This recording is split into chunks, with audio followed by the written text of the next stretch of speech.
광주 전남 지역의 각계 지도자 여러분을 모시고 또 광주 전남의 존경하는 시민 여러분들을 모시고 오늘 제가 이렇게 말씀을 드릴 수 있는 기회를 갖게 된 것을 매우 기쁘게 생각합니다. 짧게 제가 지금 고심하고 있는 한두 가지의 문제만 말씀드리겠습니다. 저는 부산에서 맨 처음 구속된 학생들을 변론하면서 소위 민주화 운동에 한 다리를 걸치게 됐습니다. 그 학생들이 왜 잡혀왔냐 물어보니까 광주 학살의 진상을 부산 시민들에게 전파하려고 노력했다는 것이 가장 큰 죄목이었습니다. 그때부터 광주는 우리의 문제가 됐습니다.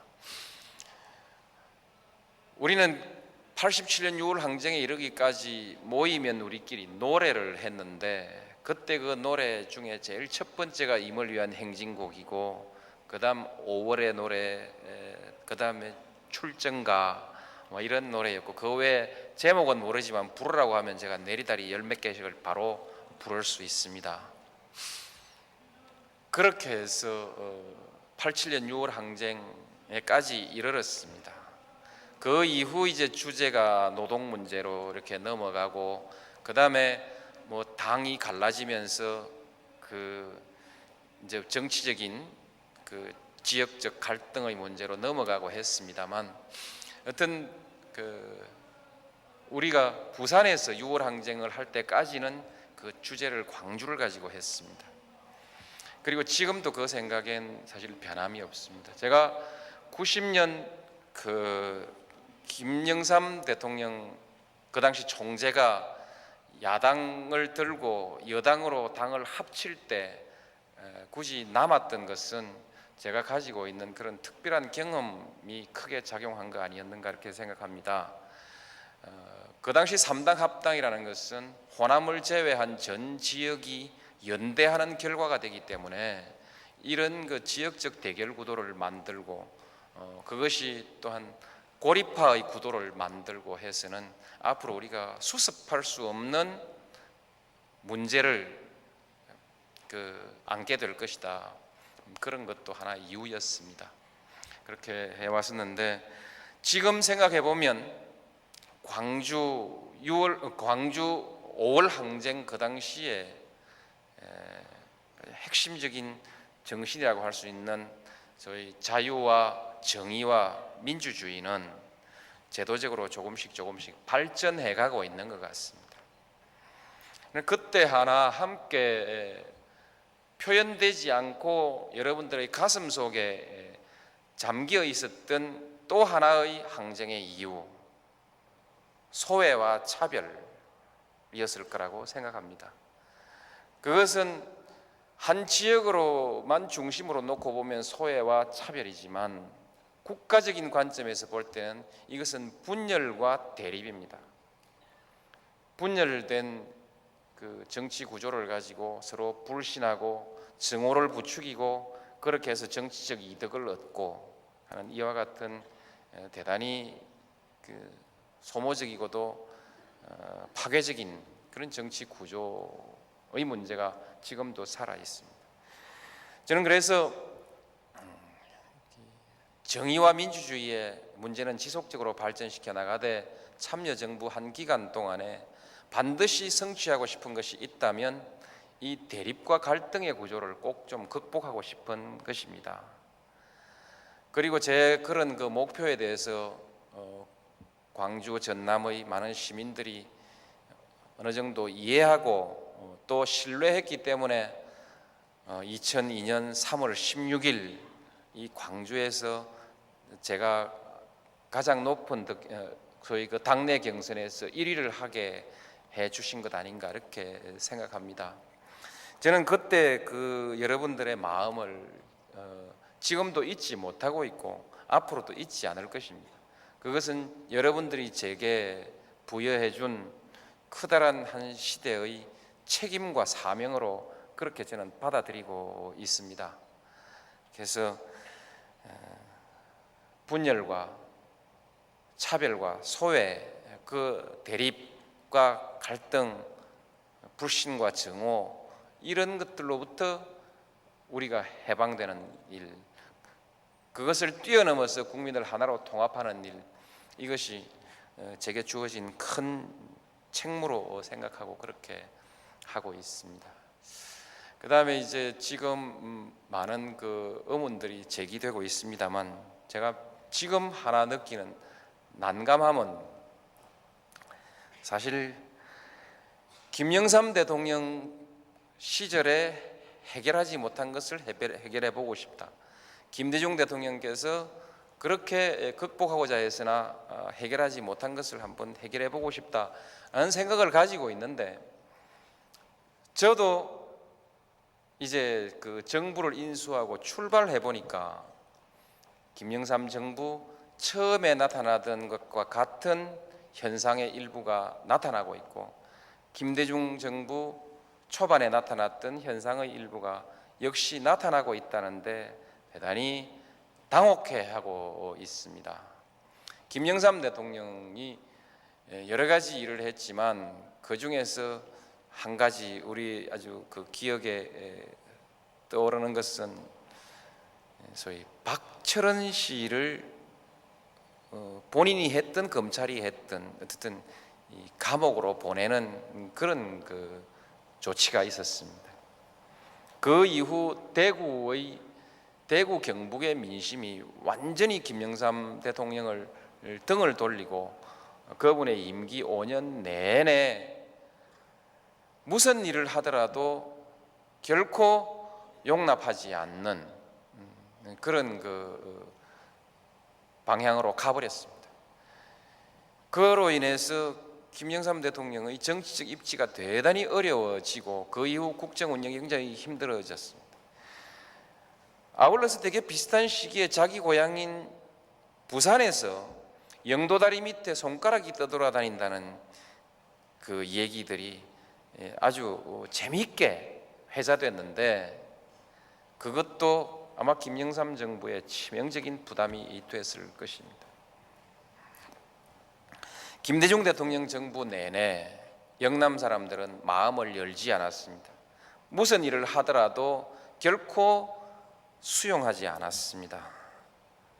그래서 정책 수행이 굉장히 어려웠습니다. 몇몇 사람들을 요직에 기용해 봐도 변함이 없었고, 아마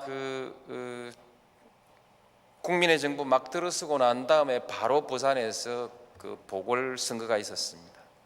그때 제가 그 지원 유세를 가가지고 제가 했던 얘기가 이것이었습니다. 여러분들이 김영삼 대통령 시절에 도대체 몇 사람이 요직에 갔습니까? 1000명이 갔습니까? 10,000명이 갔습니까? 만일에 1000명이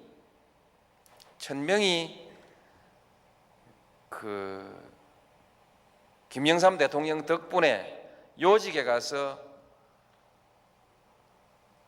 재미를 보았다면, 영화를 누렸다면 부산 시민 여러분 4,000명 중에 한 사람이 재미를 본 겁니다.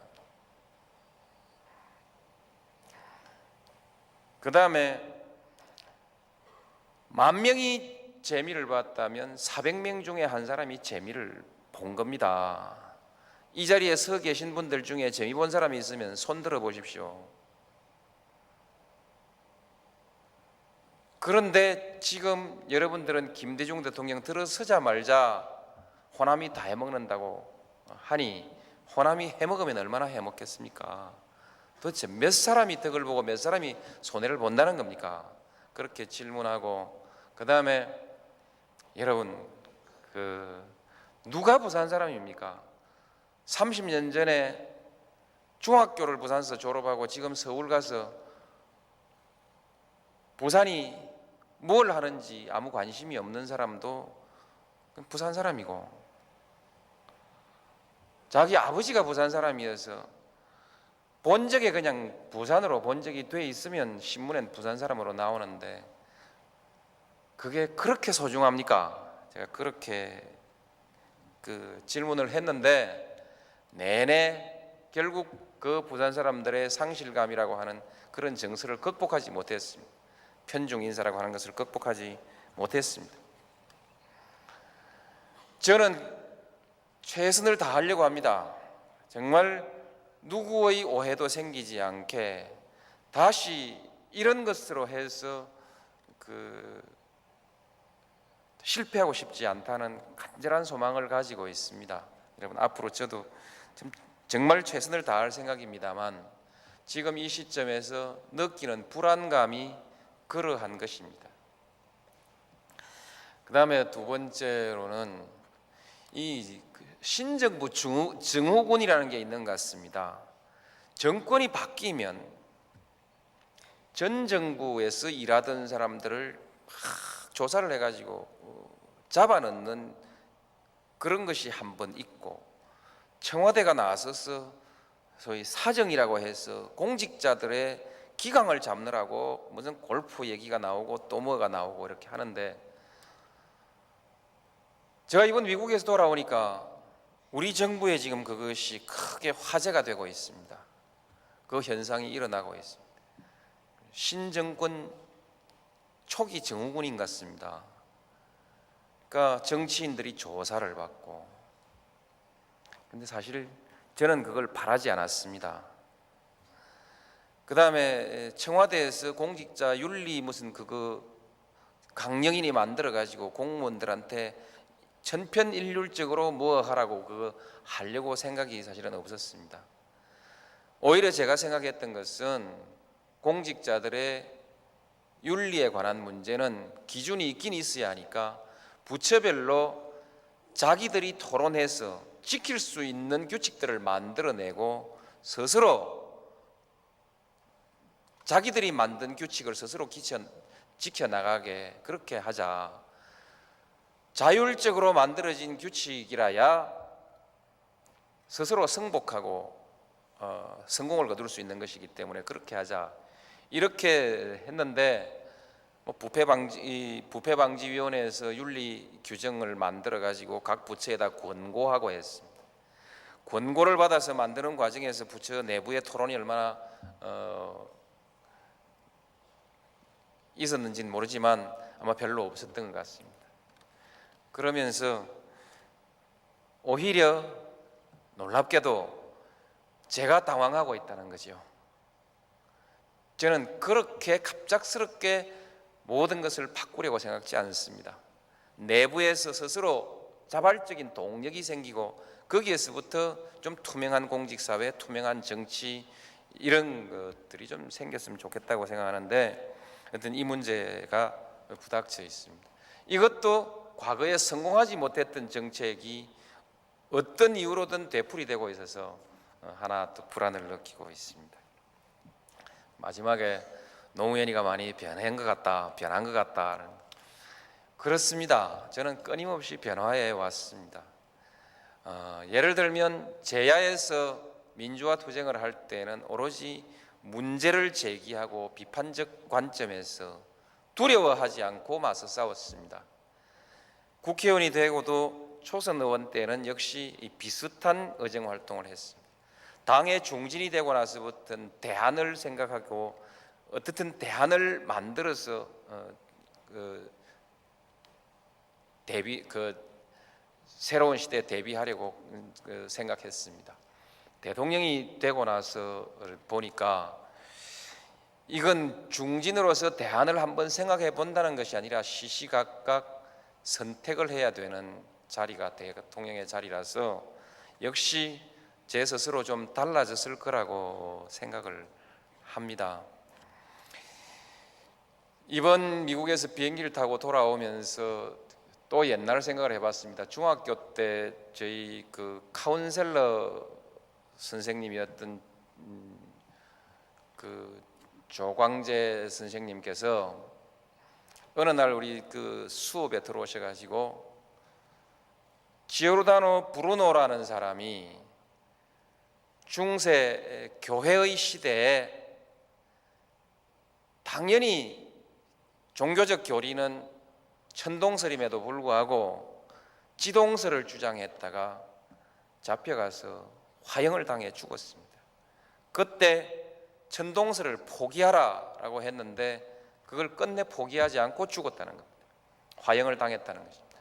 그 비슷한 시기에 갈릴레오 갈릴레이라는 분은 역시 지동설을 신봉하고 발견했던 사람인데 종교재판에 끌려가서 지동설을 부인하고 천동설을 수용하고 살아서 나오면서 그 재판소 문턱을 넘으면서 혼잣말로 그래도 지구는 돈다 이렇게 말했다는 것입니다.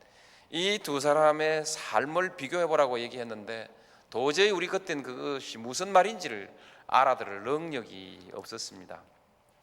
능력이 없었는데 지금 생각해 보니까 두 가지 어느 한 가지가 옳은 것이 아니라 두 가지 다 존재하는 삶의 형식이고 다 의미가 있는 것 아닌가 저는 그런 생각이 듭니다.